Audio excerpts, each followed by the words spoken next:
Hello students, today we have to study the grouping of cells.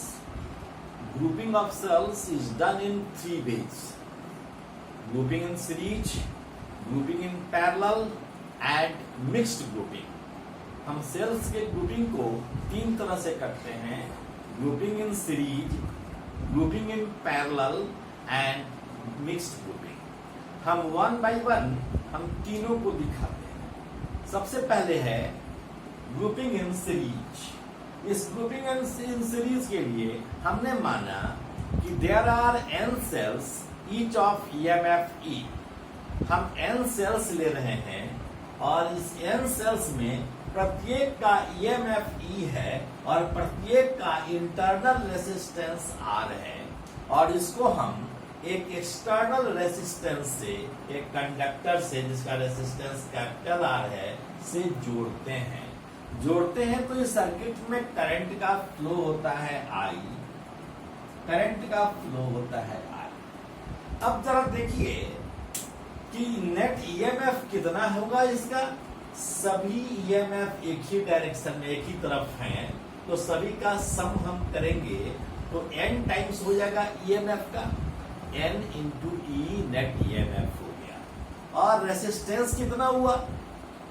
Internal resistance सब series में जुड़ा हुआ है, इसलिए इंटरनल रेसिस्टेंस तो हो जाएगा small n into R NR. और इसके साथ सीरीज में जुड़ा हुआ है ये एक्सटर्नल रेसिस्टेंस, तो NR में कैपिटल R जोड़ देंगे, यह इक्विवेलेंट रेसिस्टेंस हुआ R प्लस NR. इसलिए current drawn by the circuit यानी I का वैल्यू क्या होगा? I बराबर है नेट EMF बाय इक्विवेलेंट रेसिस्टेंस. नेट EMF है NE और equivalent resistance R plus NR. So I is equal to NE, I is equal to NE divided by R plus NR है. अब इसमें हम कुछ चीज देखेंगे और भी. एक चीज यह देखेंगे कि यदि इंटरनल रेसिस्टेंस बहुत ही छोटा हो, कैपिटल R के रिस्पेक्ट में स्मॉल r बहुत ही छोटा हो, तब क्या होगा? और यह सर्किट के लिए एडवांटेजियस होगा कि डिसएडवांटेजियस. और यदि R के अपेक्षा कैपिटल R अगर बहुत छोटा हो स्मॉल r के अपेक्षा, तब क्या स्थिति होगी? हम दोनों ही स्थिति को वन बाय वन देखते हैं. अब यदि हम देखें कि अगर स्मॉल r बहुत ही छोटा हो कैपिटल R के अपेक्षा, स्मॉल r बहुत ही छोटा हो, नेग्लिजिबली स्मॉल हो, ऐसी स्थिति में डिनोमिनेटर में होने के कारण R plus NR nearly equal to capital R ही होगा. तो हम current drawn by the circuit क्या कहेंगे? NE by R. यह सर्किट एडवांटेजियस है, इससे हमको लाभ है, क्योंकि हमको E बाई R का n टाइम्स करंट मिल जाता है. यानी एक सेल से जितना करंट मिलता उसका n टाइम्स करंट हमको मिल रहा है, इसलिए इसका हमें फायदा है, एडवांटेज है. लेकिन यदि कैपिटल R यानी लोड रेसिस्टेंस है कैपिटल R, लोड रेसिस्टेंस बहुत ही छोटा हो स्मॉल r के रिस्पेक्ट में, तो कैपिटल R को हम नेग्लेक्ट करेंगे. तो कैपिटल R अगर नेग्लेक्ट करेंगे तो I का वैल्यू होगा NE by NR. N will be cancelled. This is E by R. इससे हमको कोई लाभ नहीं मिलने वाला है. क्यों लाभ नहीं मिलने वाला है? क्योंकि इससे जो करंट हम ड्रॉ कर रहे हैं वह करंट एक सेल से जितना करंट ड्रॉ करते उसी के इक्विवेलेंट होगा. इसलिए इतना जोड़ने का फिर फायदा हमको क्या मिला? इसलिए इसका हमको एडवांटेज नहीं मिलता है. अब हम केस 2 डिस्कस करेंगे. इस सेल में EMF अलग अलग होगा, E1, E2, E3, EN. तब क्या होगा? सपोज कीजिए कि ये सेल्स जो हैं ये अलग अलग EMF के हैं और इनका इंटरनल रेसिस्टेंस भी डिफरेंट है. E1, E2, E3 and EN etcetera are the EMF of the cells, and R1, R2, R3 dot dot Rn are their internal resistances respectively. They are added with a load resistance capital R. Then what will be the net EMF? The net EMF will be E1 plus E2 plus E3 plus dot dot plus En. And equivalent resistance will be R plus सभी R का सम R1 plus R2 plus R3 plus dot dot plus Rn. So current drawn by the circuit will be I is equal to net EMF by equivalent resistance. Net EMF is this much and equivalent resistance is this much. So the current drawn by the circuit is this much. Case 3.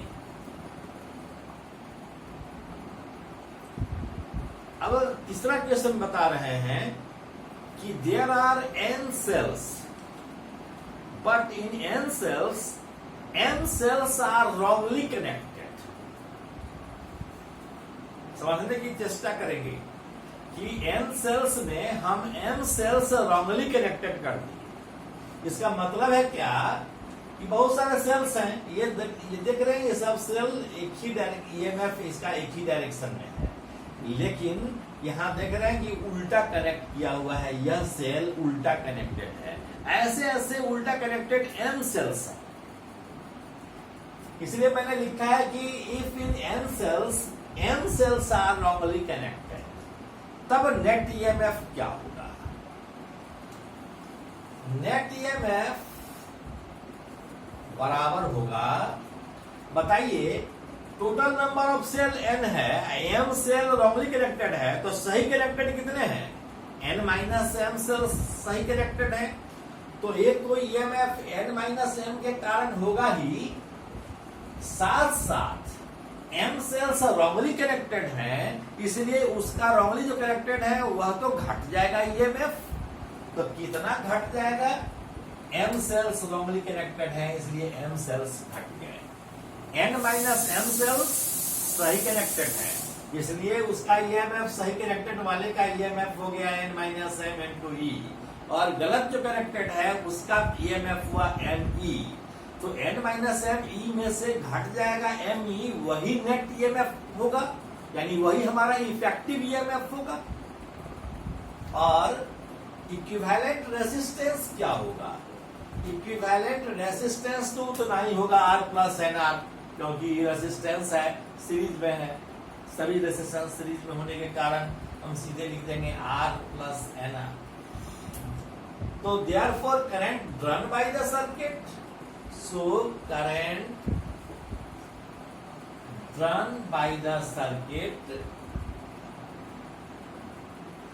is I is equal to net EMF by equivalent resistance.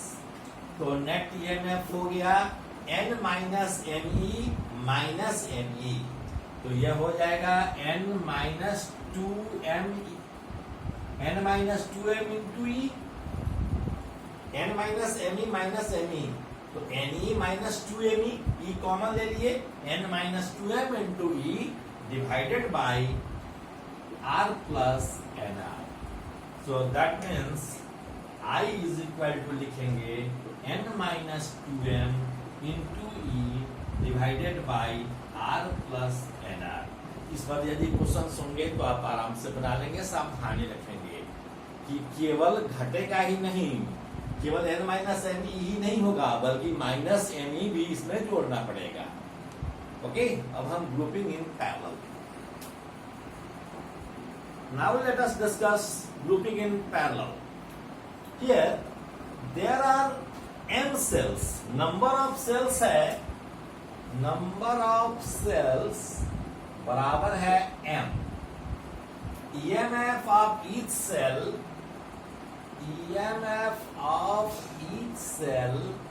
is equal to E, and internal resistance of each cell is equal to a small r. Load resistance सबको हम जोड़े, parallel में जोड़ रहे हैं, फिर load से जोड़ रहे हैं कैपिटल आर से. लोड रेसिस्टेंस बराबर है कैपिटल आर। लोड रेसिस्टेंस कहने का मतलब क्या हुआ? आप किसी बैटरी को जोड़ते हैं, किसी बल्ब के साथ जोड़ते हैं या कोई अदर एप्लियंसेज के साथ जोड़ते हैं, तो यानी किसी भी एप्लियंस से जोड़ते होंगे या बल्ब से जोड़ते होंगे, तो उस एप्लियंस का या उस बल्ब का रेसिस्टेंस कैपिटल आर है। This is load resistance. और ये सब सेल्स हैं जो पैरेलल में जुड़े हुए हैं, नंबर ऑफ सेल्स m है और प्रत्येक सेल का इंटरनल रेसिस्टेंस स्मॉल r है। तो बता सकते हैं कि EMF of each cell, EMF of net EMF क्या होगा? Therefore net EMF of the combination यह क्या होगा? इसको जरा समझ लें। यह पैरेलल में जुड़ा हुआ है तो सबके क्रॉस तो समान पोटेंशियल डिफरेंस होगा, इस दोनों के क्रॉस, इस पॉइंट और इस पॉइंट के क्रॉस। तो यह ईएमएफ जो होगा यही इसका पोटेंशियल डिफरेंस है। यानी नेट ईएमएफ जैसे पोटेंशियल डिफरेंस को जोड़ते हैं समान पोटेंशियल डिफरेंस को, उसी तरह से यहाँ नेट ईएमएफ क्या होगा? पैरेलल में जोड़ते हैं तो नेट ईएमएफ वही रह जाएगा जो इंडिविजुअल का है, यदि सब एक ही ईएमएफ वाले हों। तो सबका समान ईएमएफ है और सबके क्रॉस, इसलिए ये नेट ईएमएफ जो होगा वह ई ही रह जाएगा, ई। अब बता सकते हैं कि internal resistance, effective internal resistance क्या होगा? इफेक्टिव इंटरनल रेसिस्टेंस बराबर क्या होगा? अब जरा जोड़ेंगे इसको तो 1 बाई, कैसे जोड़ेंगे? 1 बाई आर इक्विवेलेंट बराबर है 1 by R plus 1 by R plus so on to m times करेंगे तो यह क्या हो गया? m बाई आर हो गया। तो 1 बाई आर इक्विवेलेंट बराबर m by R, so R equivalent is equal to, उलट देंगे r बाई m, तो ये हो जाएगा r बाई m। यह इफेक्टिव इंटरनल रेसिस्टेंस है और लोड रेसिस्टेंस R है, तो इक्विवेलेंट रेसिस्टेंस क्या हो जाएगा? Equivalent resistance is equal to, इसके साथ यह तो सीरीज में आ जाएगा, तो R plus R by M। अब हम देखें कि current drawn by the circuit क्या होगा। So current drawn by the circuit I is equal to net EMF by equivalent resistance। net EMF है E और equivalent resistance है R plus R by M। So this is equal to ME by MR plus R। इसको हम देखते हैं कि अब यह कब एडवांटेजियस है, कब डिसएडवांटेजियस है। देखिए अब I का वैल्यू हो गया ME by MR plus R। यदि if small r is very less than capital R, यदि इंटरनल रेसिस्टेंस लोड रेसिस्टेंस की अपेक्षा बहुत ही छोटा हो, अगर यह बहुत छोटा होगा, ऐसी स्थिति में I बराबर क्या हो जाएगा? ME बाई MR, क्योंकि इससे बहुत छोटा है, तो बहुत छोटा होने के कारण इसमें यह जोड़ेंगे तो नियरली इक्वल टू MR ही होगा। तो M से M कैंसिल हो गया, this is E by R। अब इतना सेल जोड़ने के बाद भी एक ही सेल के इक्विवेलेंट करंट देगा, तब इससे फायदा हमको क्या मिलेगा? इससे हमको कोई फायदा नहीं है, इसलिए इसको हम कहेंगे यह इससे हमको डिसएडवांटेज है, एडवांटेज इससे नहीं मिला। और यदि if capital R is very less than small r, यदि लोड रेसिस्टेंस बहुत ही छोटा हो इंटरनल रेसिस्टेंस की अपेक्षा, ऐसी स्थिति में I बराबर क्या होगा? तब I बराबर लिखेंगे, या तो बहुत छोटा हो गया तो यह हो जाएगा ME/R, that is M times of the current run by a single cell. एक सिंगल सेल जितना करंट दे सकता है उसका M टाइम्स हमको करंट मिलेगा, और यह हमारे लिए एडवांटेज मिलेगा। इसलिए इस बात का आप ध्यान में रखेंगे कि यदि लोड रेसिस्टेंस इंटरनल रेसिस्टेंस से बहुत ही छोटा हो तब हमें फायदा है पैरेलल ग्रुपिंग करने में, लेकिन यदि लोड रेसिस्टेंस इंटरनल रेसिस्टेंस बहुत ही छोटा हो तब हमें सीरीज में जोड़ने में फायदा है। तो कब क्या जोड़ना फायदेमंद होगा यह इसी बात पर निर्भर करेगा कि इंटरनल रेसिस्टेंस लोड रेसिस्टेंस से बहुत छोटा है या लोड रेसिस्टेंस इंटरनल रेसिस्टेंस से बहुत छोटा है। ठीक है,